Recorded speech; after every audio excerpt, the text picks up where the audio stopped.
ایک اور بات یہاں پتہ چلی کہ یہ بھی تھوڑا حیا کے خلاف مسئلہ ہے، لیکن آج کی نئی نوجوان نسل جو ہے اس میں بہت زیادہ مبتلا ہو رہی ہے، جس کو اورل سیکس کہا جاتا ہے. اور میں نے جیسے عرض کیا کہ شرعی مسائل میں ہے یہ، اور اس کو بیان کرنا یہ ہماری ذمہ داری ہے.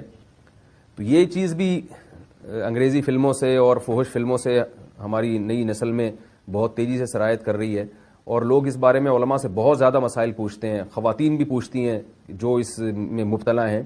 تو اس کا بھی مسئلہ اورل سیکس کے ذریعے اپنی خواہش کو پورا کرنا اس طور پر کہ ڈسچارج ہو جائے انسان عورت کے منہ میں، بیوی کے منہ میں، یہ بالکل حرام ہے، بالکل ناجائز ہے، کیونکہ منی ایک غلیظ اور ناپاک اور گندگی ہے اور ناپاک اور نجس چیز ہے.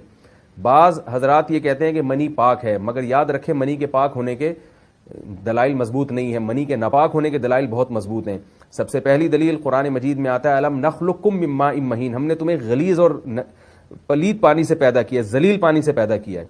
تو اس میں بھی اشارہ ہے کہ منی ناپاک چیز ہے. دوسری بات یہ کہ حدیث میں آتا ہے کہ کنت افرک المنی من ثوب رسول اللہ صلی اللہ علیہ وسلم ثم یصلی فیہ. حضرت عائشہ رضی اللہ تعالی عنہ فرماتی ہیں کہ رسول اللہ صلی اللہ علیہ وسلم کے کپڑوں پر اگر منی لگی ہوتی تھی، صحیح بخاری کی حدیث میں، اس کو کھرچ کے صاف کرتی تھی، پھر آپ صلی اللہ علیہ وسلم اس میں نماز پڑھا کرتے تھے. اب بعض حضرات نے یہاں سے استدلال کیا ہے کہ منی اگر ناپاک ہوتی تو حضرت عائشہ اس کو دھوتی، کھرچ کے صاف کرنا اس کی علامت ہے کہ منی پاک ہے. لیکن یہ بات غلط ہے.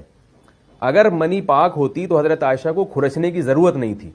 بات یہ ہے کہ وہ نجاست جس کا ایک باقاعدی جسم ہوتا ہے اور وہ کھرچ کے جسم سے یا کپڑوں سے الگ ہو سکتی ہے، تو اس نجاست کو پاک کرنے کا طریقہ یہ ہے کہ اس کو کھرچ دیا جائے. ناپاک تھی تبھی تو حضرت عائشہ رضی اللہ تعالی عنہ اس کو باقاعدہ کھرچ رہی ہیں اور دور کر رہی ہیں. اور گیلی منی کو یہ ثابت ہے کہ حضرت عائشہ رضی اللہ تعالی عنہ آپ صلی اللہ علیہ وسلم کے کپڑوں سے دھویا کرتی تھیں اور آپ صلی اللہ علیہ وسلم اس میں نماز پڑھا کرتے تھے. حضرت عمر رضی اللہ تعالی عنہ کے دور میں کسی شخص کو احتلام ہوا تو اس نے اپنے پورے جو ہے نا وہ کپڑے دھوئے، تو حضرت عمر نے اس کو منع کیا، فرمایا کہ اتنا کافی تھا کہ اس جگہ کو تم دھو لیتے. تو اس میں بھی حضرت عمر اس کو باقاعدہ دھونے کا حکم دے رہے ہیں. کسی بھی صحابی نے اعتراض نہیں کیا کہ یا امیر المومنین آپ ان کو دھونے کا حکم کیوں دے رہے ہیں، منی تو پاک ہے. تو منی کے جو ناپاک ہونے کے دلائل ہیں وہ بہت مضبوط ہیں. باقی اس کو جو کھرچنے کا حکم ہے وہ اس لیے کہ منی کے پاک جو اگر خشک ہو جائے تو وہ کھرچ کے بھی پاک ہو جاتی ہے، اس کو پھر دھونا ضروری نہیں ہوتا، پہلے سے ہی پاک ہے. ایک اور دلیل منی کے ناپاک ہونے کی یہ ہے کہ جو مدی ہے، ٹرانسپیرنٹ پانی جو مرد کے جسم سے نکلتا ہے، وہ اگر جسم سے نکل جائے تو وضو فرض ہو جاتا ہے، اور منی نکل جائے تو غسل فرض ہوتا ہے. اب یہ کیسی بات ہے کہ مدی کے نکلنے سے جس سے وضو فرض ہو رہا ہے وہ تو ناپاک ہے، اور منی نکلنے سے جب غسل فرض ہو رہا ہے بڑی والی طہارت، اس کو ہم پاک قرار دیں. تو اس لیے امام ابو حنیفہ رحمہ اللہ تعالیٰ کا مذہب منی کے بارے میں کہ یہ نجاست غلیظہ ہے، اور امام مالک کا بھی یہی مذہب ہے. یہ مذہب بہت دلائل کے لحاظ سے قوی ہے. تو اس لیے عورت کے منہ میں ڈسچارج ہونا یہ بالکل حرام ہے، ناجائز ہے، گندگی ہے، اسلام میں اس کی قطعاً اجازت نہیں ہے. اور اگر ان ائمہ کا مذہب لیا جائے جو منی کو پاک سمجھتے ہیں، اس لیے میں یہ عرض کر رہا ہوں کہ بعض حضرات نے اس پہ فتویٰ دیا ہے کہ یہ چونکہ پاک ہے لہذا اگر یعنی کوئی شخص منہ میں بھی ڈسچارج ہو جائے تو یہ بھی جائز ہے. یہ 100% غلط فتویٰ ہے. اس لیے کہ جو حضرات اس کو پاک کہتے ہیں وہ بھی اس کو خبائث میں داخل کرتے ہیں، حرام چیزوں میں داخل کرتے ہیں.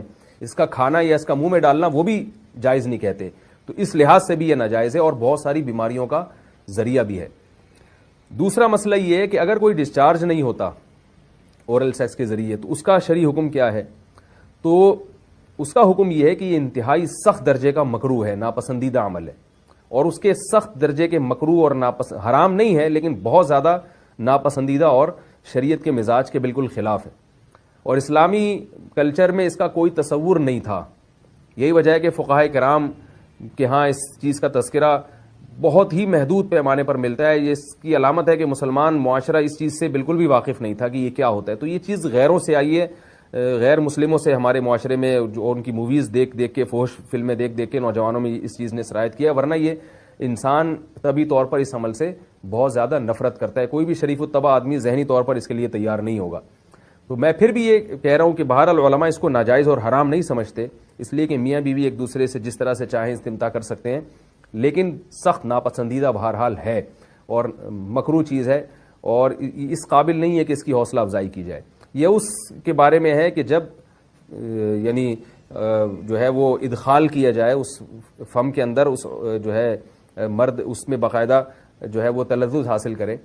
اگر ایسا نہ ہو بلکہ باہر سے استمتاع کیا جائے, جیسے بعض جگہ ایسا ہوتا ہے کہ کیا نام ہے, عورت کو اس چیز سے گھن آتی ہے کہ وہ اپنے منہ میں اس گندگی کو لے کر جائے, تو پھر بعض شوہر زوجہ کو مجبور کرتے ہیں کسنگ وغیرہ پر, تو یہ کم درجے کی کراہت ہے. یعنی یہ بھی ناپسندیدہ تو ہے مگر یہ اس درجے کا مکروہ, اس درجے کا ناپسندیدہ نہیں ہے. دوسری بات یہ کہ یہ جو میں نے پوری ڈیٹیل بیان کی ہے یہ اس صورت میں ہے اس کے مکروہ اور ناپسندیدہ ہونا کہ عورت اس کے لیے ذہنی طور پر آمادہ ہو. یہ بات خوب یاد رکھیں, اگر عورت کو اس عمل سے گھن آتی ہے تو پھر مرد بیوی کو اس کام پر مجبور ہرگز نہیں کر سکتا, کیونکہ یہ نکاح کے جو ایگریمنٹ ہے, مقتضیات ہیں, اس کے خلاف ہے. یعنی یہ اس میں داخل نہیں ہے. عورت اپنے آپ کو ہم بستری سے تو نہیں روک سکتی, مرد جب چاہے گا بیوی سے ہم بستری کر سکتا ہے, عورت کو اجازت نہیں ہے.